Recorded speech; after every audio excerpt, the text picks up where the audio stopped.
The morning sky over New York turned from blue to black in less than 5 minutes. It wasn't a storm. It wasn't clouds. It was ships. Hundreds of them, each the size of a small city, blocking out the sun with their dark metal hulls. Jack Roberts stood on the roof of his apartment building, coffee still warm in his hand, mouth open in shock. Around him, others had come up to see what was happening. Some were taking pictures. Some were crying. Some just stared. "Are those spaceships?" asked an old man next to Jack. Jack couldn't answer. His eyes were fixed on the largest ship, which hung directly above the city center. It was shaped like a giant arrowhead, with edges that seemed to glow with a faint green light. Smaller ships moved around it like bees around a hive. The same thing was happening all over the world. In London, Tokyo, Moscow, Delhi, and every major city, people looked up to see their skies filled with the strange vessels. News channels were going crazy. Social media was exploding with videos and theories. Government phones were ringing nonstop. In the White House Situation Room, President Wilson sat at the head of a long table, surrounded by military generals and advisors. The room was tense, with screens showing live feeds from around the world. "Mr. President, we've tried all communication channels. Radio, television, internet broadcasts. They're not responding," said General Harris, his face tight with worry. "What about our satellites? What are they telling us?" asked the president. A woman in a NASA uniform stepped forward. "Sir, these ships appeared out of nowhere. 1 minute our scans showed normal space. The next, they were here. They're using technology we can't even begin to understand." The door to the room burst open, and a young aide rushed in. "Mr. President, we just received a message. It's being broadcast on all channels worldwide." The screens in the room flickered, and then showed the image of what could only be described as a reptile standing upright.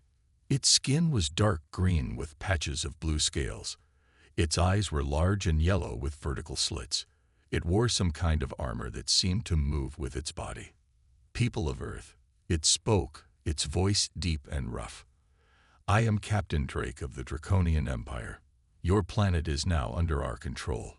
Surrender your resources and accept our rule, or we will destroy your cities one by one. You have 24 Earth hours to respond." The message ended, and the room fell silent. "Get me James Walker," said the president finally. "If anyone can make sense of this, it's him." James Walker was in the middle of a lecture when his phone buzzed. He ignored it. Then it buzzed again, and again. Finally, he pulled it from his pocket and saw 15 missed calls from a number he hadn't seen in years. "I'm sorry," he told his students. "Class is dismissed early today." As the students filed out, many of them checking their phones and gasping, James returned the call. "Walker," he answered. "James, it's me," said a voice he recognized immediately as General Patel, his old commanding officer. "We need you at the Pentagon. Now." "I'm not military anymore, sir. I teach history now." "It's not just military. It's everything. Turn on your TV." James walked to his office and switched on the small television he kept there. The image of the reptilian creature filled the screen, repeating its message. "I'll be there in an hour," James said, hanging up. The Pentagon was in chaos when James arrived. He was immediately escorted to a secure room deep within the building. Inside, he found General Patel along with scientists, military officers, and intelligence analysts.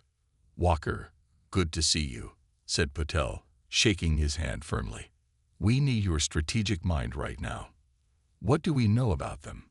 James asked, getting straight to the point. A scientist stepped forward. "They call themselves Draconians. Based on their message and the positioning of their ships, we believe they're a military-focused species. Their technology is far beyond ours. Our missiles can't even reach their ships. They're destroyed mid-flight by some kind of energy field." James nodded, taking it all in. "Have they attacked yet?" "No," said Patel. "Just the message. but they've positioned ships over every major city on Earth. They could wipe us out in minutes if they wanted to. James walked to a large screen showing the positions of the alien ships worldwide. Interesting, he said, studying the pattern. They're all maintaining high-altitude positions. None of them have attempted to land. Probably tactical, said a military officer. Control the skies. Control the battle. James shook his head. Maybe. Or maybe there's another reason they're staying up there. He pointed to data readings on another screen. Look at their ship movements. They're maintaining a minimum altitude of about 15,000 feet. Not a single ship has gone lower, even for reconnaissance. What are you thinking, Walker? Asked Patel. I'm thinking we need more information. And I'm thinking that if they wanted us all dead, we'd be dead already. They want something else. James turned to face the room. And I'm thinking that despite their scary appearance and big threats, they might have a weakness. We just need to find it. Just then, alarms began to sound. A technician at a computer called out, "Sir, one of the smaller ships is breaking formation. It's moving towards the Pentagon." Everyone in the room froze. James moved to the window and looked up at the sky. Through the glass, he could see a dark shape descending, still high above, but definitely heading their way. "They must have detected our meeting," said Patel. "They know we're planning something." James watched the ship carefully, noting how it seemed to pause at regular intervals as it descended. "No," he said quietly. "They're testing something. Look at how they're moving. Careful, measured drops in altitude." The ship stopped its descent and hovered, still thousands of feet above the ground. "They're afraid of something down here," James said, his mind racing with possibilities. "And I think I might know what it is." The ship suddenly fired a beam of bright green energy. It struck a nearby empty field, leaving a smoking crater in the ground. "That was a warning," James said. "They're telling us they can hit us, but they're choosing not to." "Not yet." He turned to General Patel. "I need a team. Scientists, military, the best we've got. And I need data on these ships. Every reading, every movement pattern." "What's your plan, Walker?" asked Patel. James looked back up at the hovering Draconian ship. "To find out why the most advanced alien fleet we've ever seen is afraid to land on our primitive planet." The countdown to humanity's response had begun. The world's militaries responded exactly as James Walker expected, with force and failure. Fighter jets from the United States, China, Russia, and other nations screamed into the sky, weapons hot. Missiles launched from ground stations and submarines. For a brief moment, the skies lit up with explosions as humanity threw everything they had at the invaders. It made no difference. The Draconian ship's green shields flickered slightly when struck, but none fell. None even moved from their positions. It was like throwing pebbles at a tank. From his temporary office at the Pentagon, James watched the attacks on multiple screens. He wasn't surprised when Captain Drake's face appeared on global broadcasts again. "Your weapons are primitive and useless," the reptilian commander said, his yellow eyes narrowing. "For this foolish attack, we will demonstrate our power." One of the smaller Draconian ships moved over a military base in the desert. A beam of intense green light shot downward. When it ended, nothing remained of the base but a smoking crater. "The next target will be populated areas," Drake warned. "Surrender now." General Patel entered James' office, his face grim. "We've lost bases in Nevada, Siberia, and the South China Sea, all wiped out in seconds." James nodded, but his eyes never left the screens showing the positions of the Draconian fleet. "Notice something?" he asked, pointing to the data. "What am I looking for?" Patel asked. Even during the attacks, not a single Draconian ship descended below 15,000 feet, James said, even when it would have made tactical sense to come lower for better accuracy. "Maybe their weapons work best from that height," Patel suggested. "Or maybe they can't come lower," James replied. "I need to test this theory. And I need someone who understands atmospheric science." Dr. Anna Miller was not what James expected. The leading atmospheric physicist was a small woman with wild red hair and thick glasses who spoke faster than most people could think. "So you think these lizard aliens can't handle our atmospheric pressure?" she asked, rapidly typing equations into her computer. "Interesting hypothesis. What made you think of it?" "Their behavior," James said. "They maintain strict altitude minimums.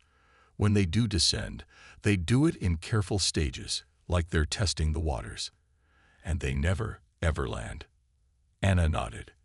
"If they evolved on a world with lower gravity and thinner atmosphere, Earth would be like deep-sea pressure to them. It could crush their bodies or damage their technology." Colonel Thomas Reed, the military liaison assigned to their team, looked skeptical. "Even if you're right, how does this help us? They can still blow us to bits from up there." "Because," James said, "if we know their weakness, we can force them into it." Reed raised an eyebrow. "You want to pull spaceships down from the sky?" "Exactly," James said. "Dr. Miller, is there any way to create localized atmospheric pressure changes? Something that could affect objects at high altitude?" Anna's eyes lit up. "Actually, yes. I've been working on weather modification systems that use ionized particles to create pressure differentials. It was meant for drought relief, but theoretically..." She trailed off, already scribbling calculations. "How soon can we test it?" James asked. Anna looked up at him, a small smile forming. "Give me 48 hours and a good engineer." The next day, more Draconian attacks came. 3 cities received warning shots, beams that destroyed empty parks and sections of highway. The message was clear. Next time, they wouldn't miss. World leaders were panicking, some already talking surrender. But President Wilson gave James and his team the resources they needed, despite pressure to give in to the Draconians' demands. "This better work, Walker," the president said over a secure video call. "I'm holding off a global surrender based on your theory." "I understand, sir," James replied. "We'll be ready to test tomorrow." The test site was a remote area of the Mojave Desert. Anna's team had worked through the night to build what she called an atmospheric disruptor, a device that looked like a satellite dish connected to a series of large metal tanks. "It creates a column of rapidly shifting pressure," she explained to James and Colonel Reed. "If it works, it should create a sort of vacuum pull that will force anything above it to descend." "And if it doesn't work?"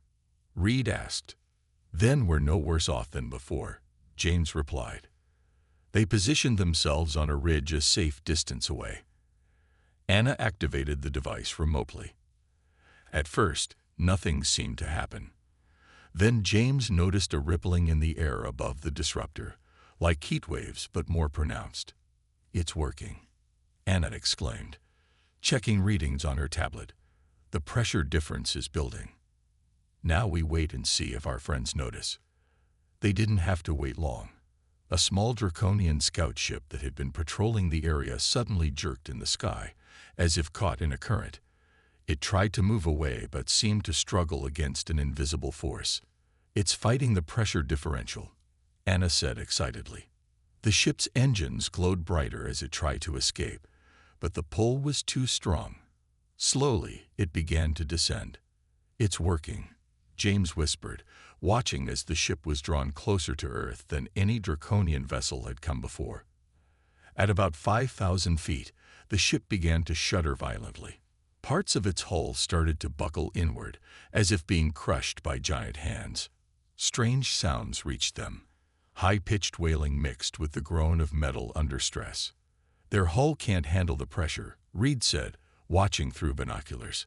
The ship managed to fire its engines in a desperate burst, breaking free of the disruptor's pull and shooting back to a higher altitude. But the damage was done. It listed to one side, clearly wounded. "We've proven the theory," James said. "They can't survive in Earth's lower atmosphere." Anna was already making notes. "We'll need more disruptors, bigger ones, and we'll need to place them strategically around the world." James nodded. "And we need to capture one of their ships intact. We need to understand exactly what we're dealing with." As if in response to their success, alarms sounded from their equipment. On radar, they could see multiple Draconian ships converging on their location. "They know," Reed said grimly, already calling for evacuation transport. As they rushed to pack up the equipment, James took one last look at the sky. The Draconian ships were keeping their distance, but were clearly scanning the area.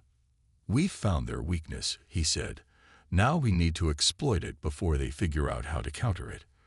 The race against time had begun, with the fate of Earth hanging in the balance.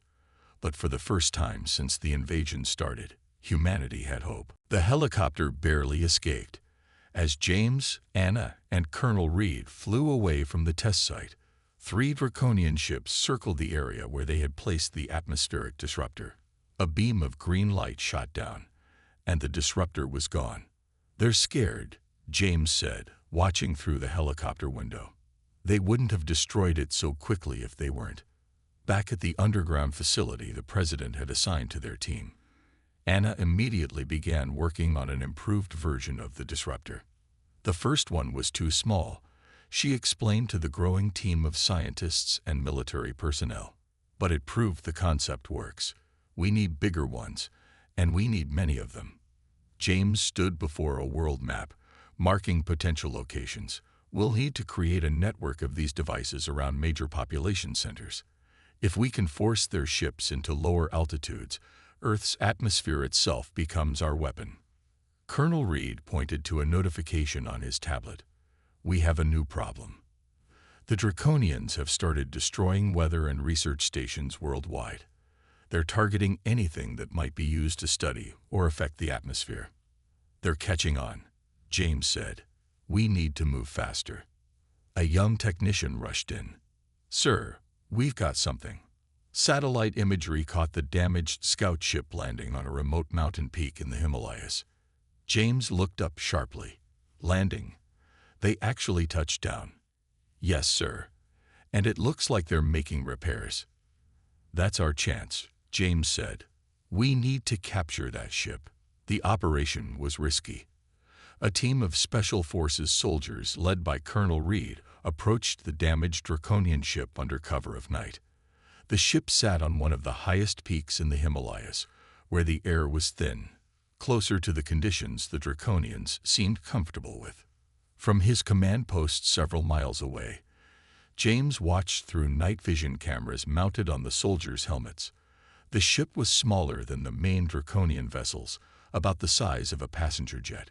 Its hull still showed damage from the pressure differential it had experienced. 2 Draconian crew members worked outside the ship, wearing what looked like special suits with built-in support structures.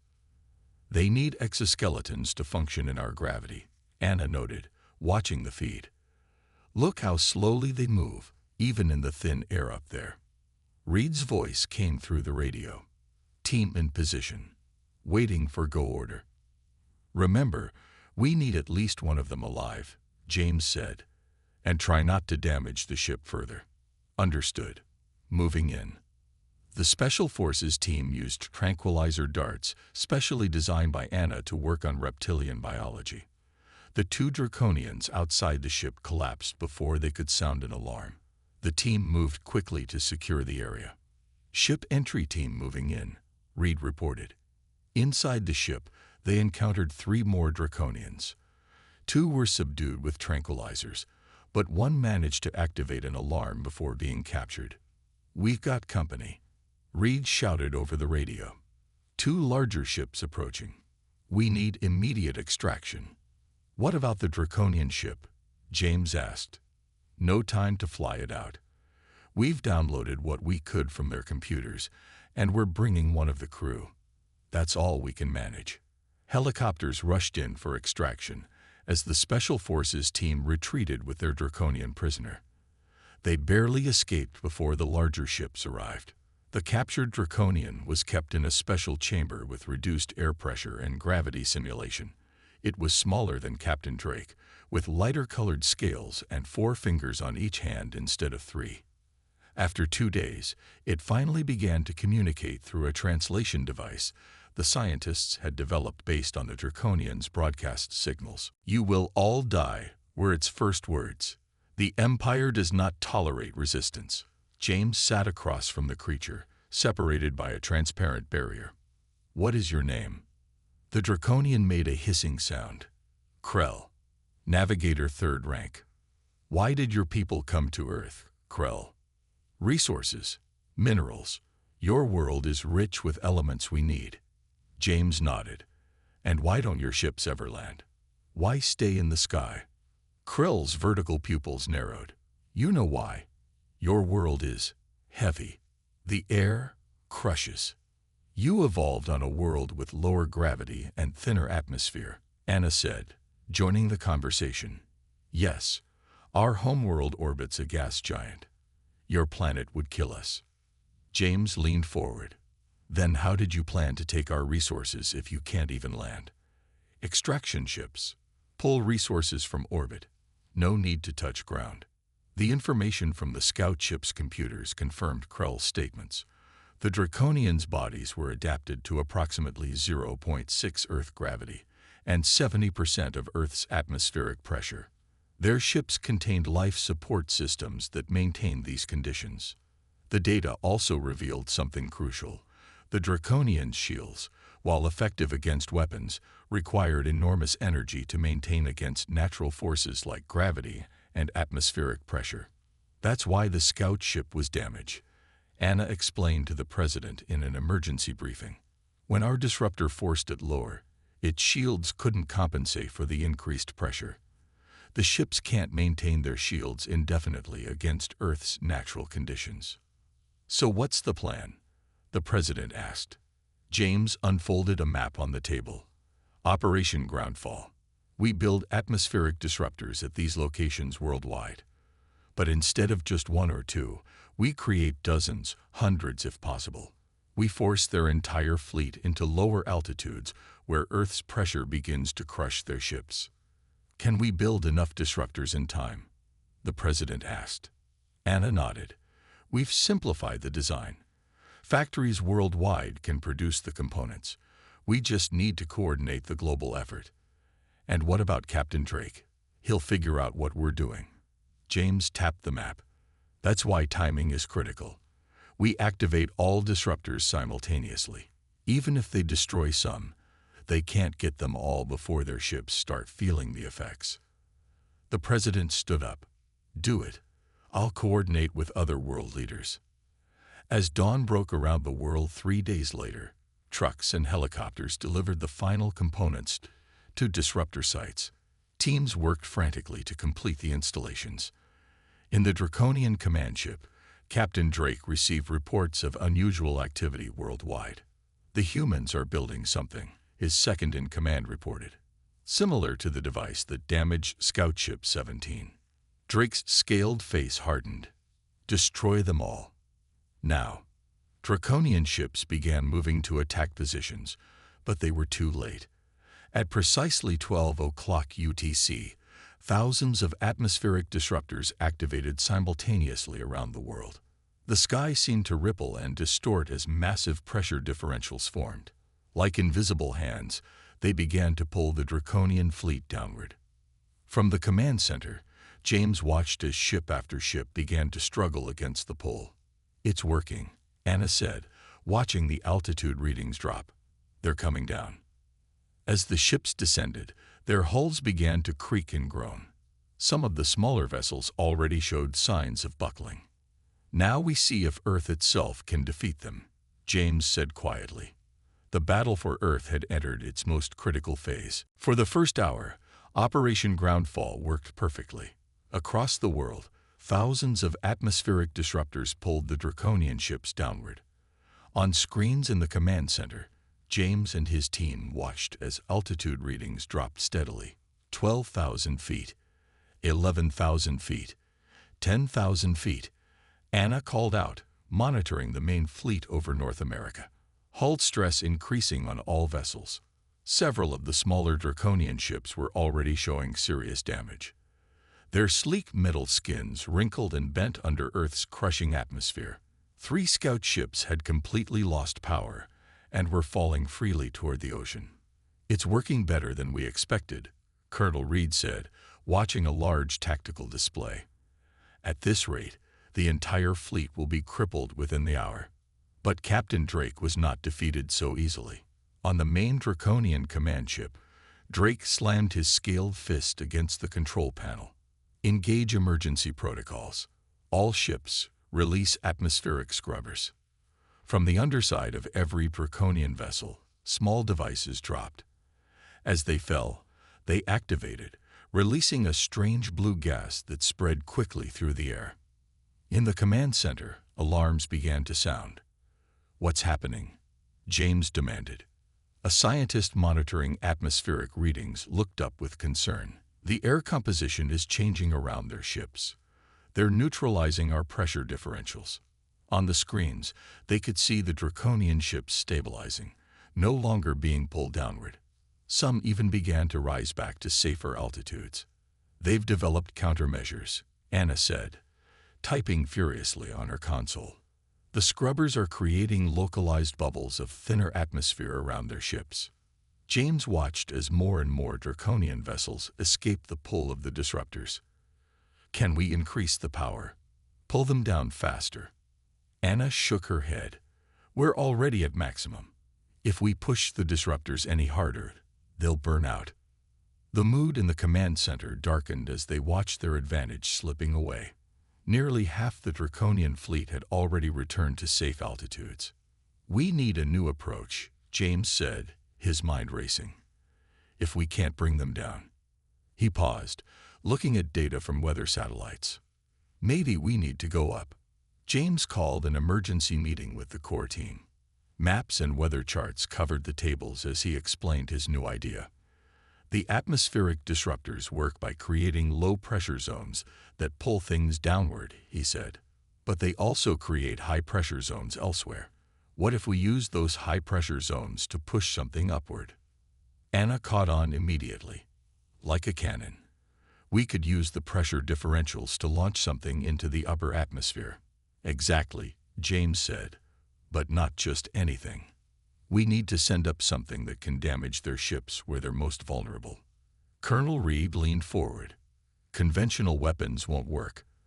Their shields stop everything we've thrown at them."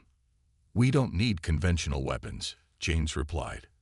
"We just need particles.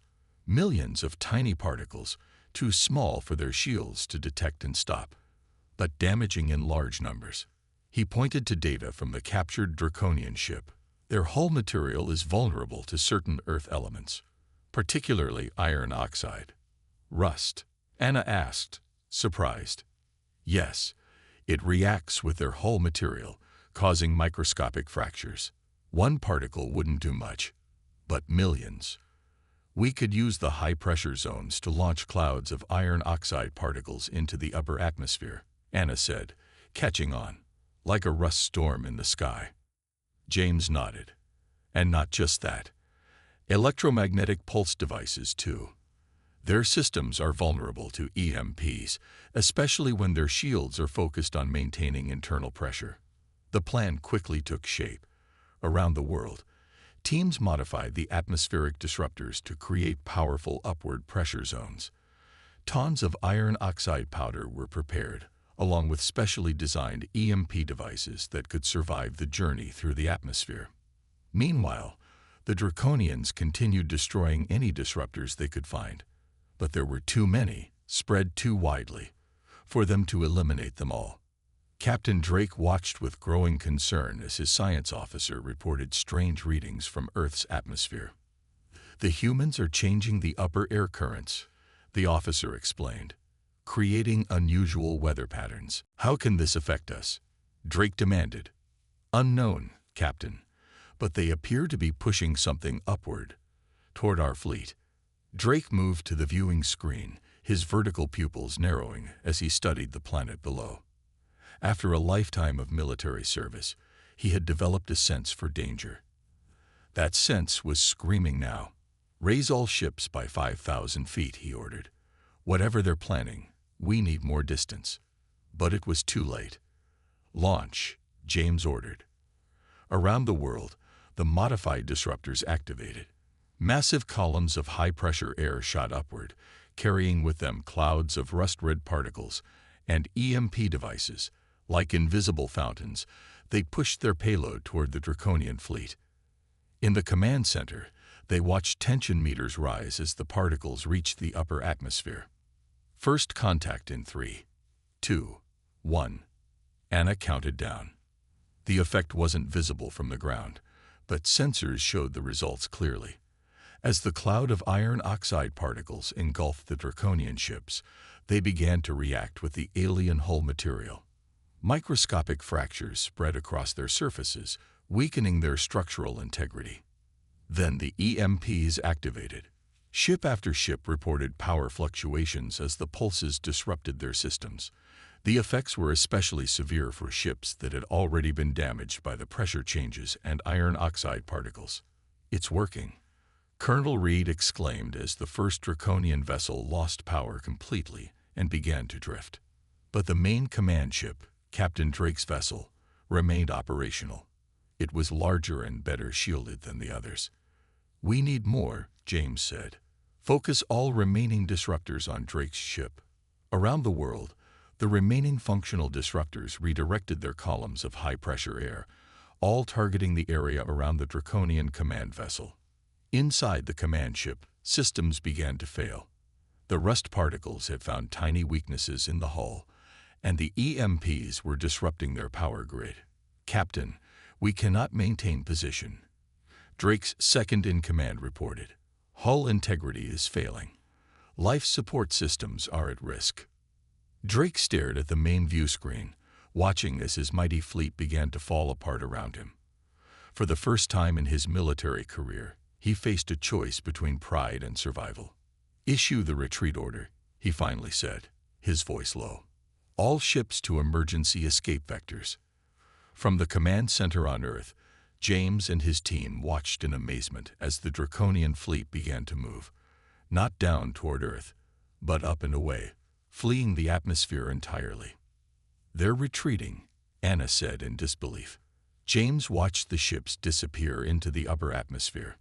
"Not retreating," he corrected. "Regrouping. This isn't over yet." The battle had been won, but the war continued. And Captain Drake would not forget this defeat easily. 3 days passed without any sign of the Draconian fleet. Some people began to celebrate, thinking Earth had won. Leaders made victory speeches. Citizens returned to their homes in cities that had been evacuated. But James Walker knew better. "They're not gone," he told President Wilson during an emergency meeting. "They're adapting, learning, planning their next move." "How can you be so sure?" the president asked. James pointed to the long-range scanner data. "There's movement in high orbit. They've positioned themselves just beyond our atmospheric reach, but they're still here." Colonel Reed nodded in agreement. "Our satellite images show they're repairing their ships, and they appear to be building something new." "What are they building?" the president asked. "We don't know exactly," Anna said, "but based on energy readings, it could be some kind of atmospheric modification device. They might be planning to change our atmosphere to make it more like their homeworld." The president's face paled. "That would kill every human on Earth. Which is why we need to strike first," James said firmly. "We need to take the fight to them before they can launch their next attack." "How?" "Our weapons can't reach their current position." James smiled slightly. "We're not going to use our weapons. We're going to use theirs." The plan was called Operation Skyward. While the Draconians had been recovering, James and his team had been busy studying the scout ship they had captured and the data from their atmospheric battles. The Draconians use gravity manipulation technology for their propulsion systems. Anna explained to the assembled military leaders. "We've figured out how to reverse it. Instead of fighting Earth's gravity," James continued, "we're going to use it. We've modified the atmospheric disruptors to create controlled storm systems, massive updrafts that can carry specially designed payloads into the upper atmosphere and beyond." Factories worldwide had been working around the clock to produce the payloads, a combination of advanced EMP devices and nanites designed specifically to attack Draconian technology. "The nanites are the key," Anna explained. They're programmed to seek out and attach to the Draconian hull material. Once attached, they begin to break down the molecular structure. Like a metal-eating virus, Reed added. James nodded. And the EMPs will disrupt their shields long enough for the nanites to get through. The president looked at each of them. When can we be ready? Tomorrow, James answered. The storm systems are already forming. In the Draconian command ship, Captain Drake reviewed the final preparations for their counterattack. The atmospheric converter is ready, his science officer reported. Once deployed, it will begin transforming Earth's atmosphere to match our requirements. The process will take approximately 7 days. And the humans? Drake asked. They cannot survive in our atmosphere. They will suffocate within minutes once the conversion reaches their level. Drake nodded, his scaled face showing no emotion. Begin the deployment sequence. Position all ships for maximum coverage. Suddenly, alarms blared throughout the ship. Captain, the sensor officer called out. Unusual weather patterns forming worldwide. Massive storm systems developing. Drake moved quickly to the view screen. Below, he could see enormous storm clouds building across Earth's surface, spiraling upward with unnatural speed and precision. It's them, he hissed. They're trying something new. Around the world, the modified atmospheric disruptors pushed massive storm clouds higher and higher. Inside these clouds were millions of nanites and EMP devices, hidden from Draconian sensors by the natural electrical activity of the storms. In the command center, James watched the progress on multiple screens. Storm Front 1 has reached 30,000 feet, a technician reported. Storm Front 2 at 35,000 feet.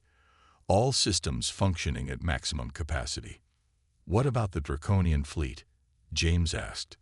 They're moving, sir. Looks like they're trying to scatter, get away from the storm paths. James smiled grimly. Too late. The storm clouds continued to rise, pushed by the incredible force of the disruptors. As they reached the upper atmosphere, they began to disperse, releasing their deadly payload. EMP detonation in 3, 2, 1. Anna counted down. Across the sky, the EMPs activated, sending powerful electromagnetic pulses in all directions. The Draconian shields flickered and failed as their systems overloaded. Nanite release confirmed, Reed reported. They're making contact with Draconian hulls. On the screens, they could see the effects. The nanites, too small to be stopped by any defense system, attached to the hulls of the Draconian ships. Once in place, they began breaking down the alien metal, spreading like a rash across the vessels. Inside the command ship, chaos reigned. Systems failed one after another as nanites spread throughout the hull. We're losing structural integrity. The second in command shouted.